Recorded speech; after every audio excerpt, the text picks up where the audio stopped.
Now, in the world of military aviation, there's a saying for military aircraft that perform in all weathers, and in fact some that even land on aircraft carriers. They're basically called all-weather fighters. Well, here's John Klein, who has a MT09, a later Model 1. He's just added a Ninja to his collection. Now, what makes this really important to me, and the reason I'm sharing the pictures, he decided to do something. Maybe he even got the idea from my video. He didn't sell the old bike. He just added a new one. Well, assuming you can afford it, and you know, you don't need the money to buy salami sandwiches. So now he's got a later model MT09, which is a very cool bike, and a very cool 1000cc Ninja. I think that's super, super cool. To have both of them in your collection, I think it's worth every penny. And assuming if you can do it. John, thank you for sharing the pictures, and good luck with both of the bikes, and good luck with that MT09. And watch this all in 4K. Well, this summer we had some really marginal weather, and we had a couple of weeks where it never stopped raining, and we had a couple of weeks where it was way too hot. You could cook out on a motorcycle. Right now we're in that part of the year where it's absolutely perfect outside, and I don't want to miss even 1 minute of riding in this weather, because you know what's coming eventually, and it's not like it's going to be right now. There's going to be some brutal winter riding soon. I hope not soon. Somewhere down the road. And I often think how different it is in other parts of the country, where it's a lot warmer, maybe where it's a lot cooler. I don't know, or in Australia with Stephen Walker, wherever. But I know right now we are in the peak of beautiful riding weather, and we haven't even gotten to the point of the year where the leaves are starting to fall and make the road slippery. So I don't want to waste 1 minute. Time to get out on the open road. So time to get the all-weather fighter pre-flighted here. And I know some people don't do it, and some people just jump on a bike and go. Well, I do this. It's from my experience with aviation, of pre-flighting planes before you fly them, small planes. I owned a plane for 7 years. It was a lot of fun, and I did a lot of pre-flighting. And I guess I've done a lot of pre-flighting on motorcycles, but the reality is it has paid. The twice that I found a flat tire, I keep telling people, I had a nail in the tire and I found it before I went out on the open road.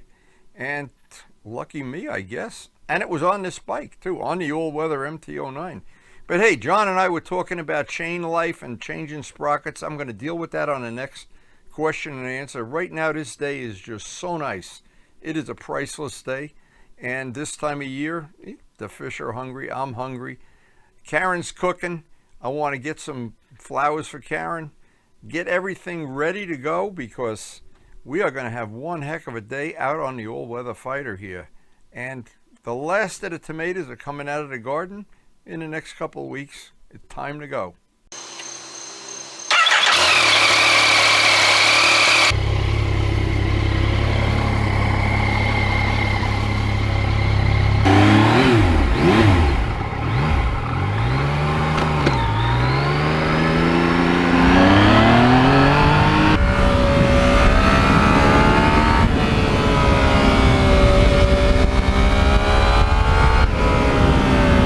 And with over 18,000 miles on the bike now, and we're into the 5th year, I'm just amazed, and I say it on every video, how many things the bike does well.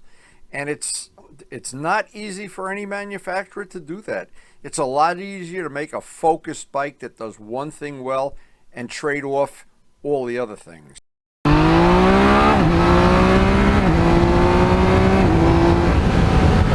And a true all-weather fighter has to do so many things well. It has to be number one on the priority list.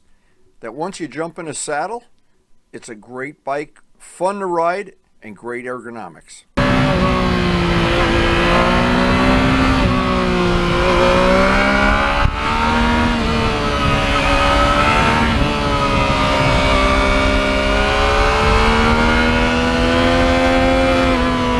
And for me, it's such a nice bonus that this bike has all the modern safety features, ABS, #1, and that has made me a believer many times already.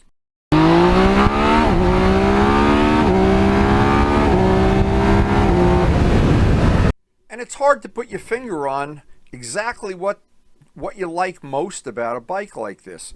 The bike feels a lot lighter than it is. It has a beautiful power band with beautiful low-end torque like a touring bike would have. If you're in one or two gears a little bit too high, it doesn't start shuddering and wanting to be in a lower gear. They got the exhaust system right. It's got a nice mellow sound when it's just idling or going through these populated areas. And when you hold that throttle wide open and go through gears with the quick shifter, it's got the sound you want to hear. And it's not objectionable and draws attention to the bike.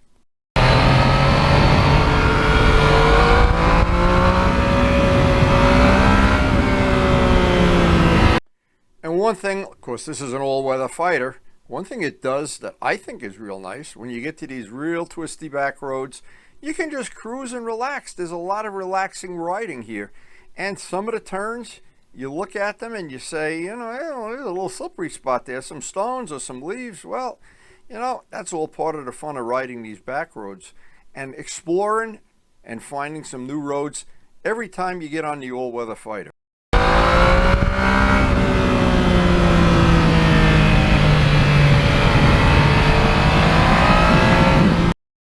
Now, I often laugh about this, but when I went and I bought this bike at Motorcycle Mall and I sat on a Kawasaki, the Retro Ninja, just didn't fit me, the ergonomics, and then I sat on this bike. They were the final two in the fly-off here. And what happened, I sat on the bike, Luciano was there, and it was like they just molded the bike around me, the peg height, the seat, comfort of the seat, the bars. I haven't had to make any adjustments at all to the ergonomics on the bike.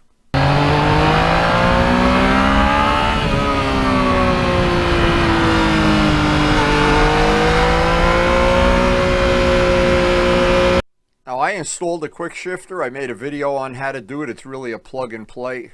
Not much that you can't figure out right away with the directions, but if it's helpful to watch a video, there is one on our channel of putting the quick shifter on this bike. It's from Yamaha. I got it from Partzilla, and it was a relatively easy thing to do, and boy, did that make this bike so much more fun to ride.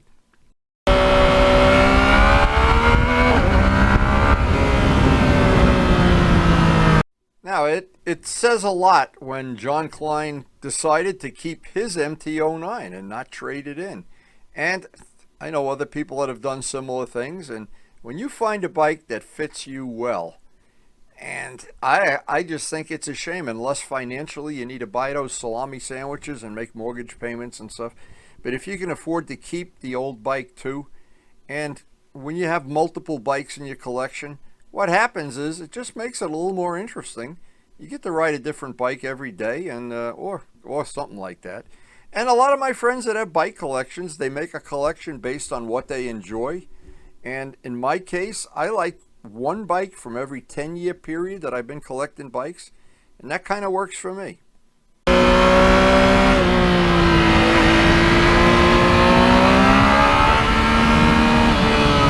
And I always think the first 2 years of owning this bike, when I was making it my own and making carbon parts and making different things, I just got caught up in that, and I just fell in love with the idea that right now it is really my motorcycle.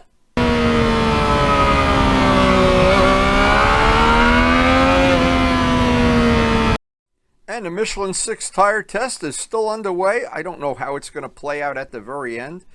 But again, the handling with the Michelin 6s, especially the edge grip, is really, really good.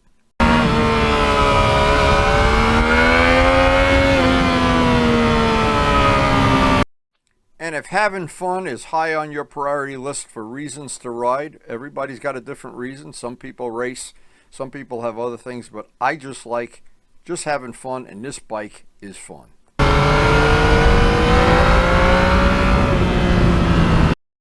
And if we were back in the 60s, or 70s, we could make up a song that it was fun, fun, fun till Daddy took the MT09 away. Tell how old I am.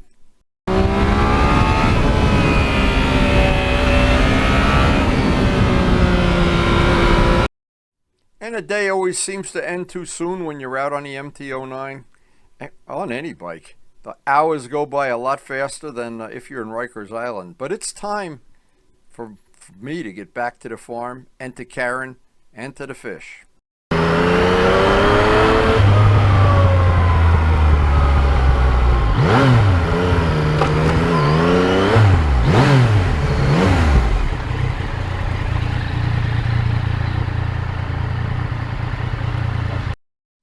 There are so many motorcycles in this day and age. They're focused to do one thing well, and there's an awful lot of them that do. They do this well or that well, but it's very difficult to design a bike that does a lot of things well.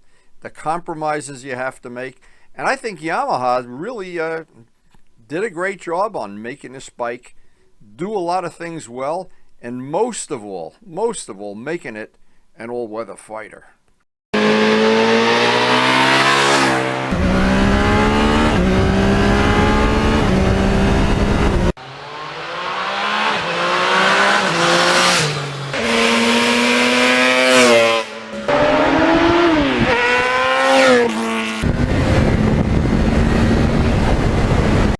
So I hope you enjoyed the video. Please hit the like button if you did, and thank you so much for watching.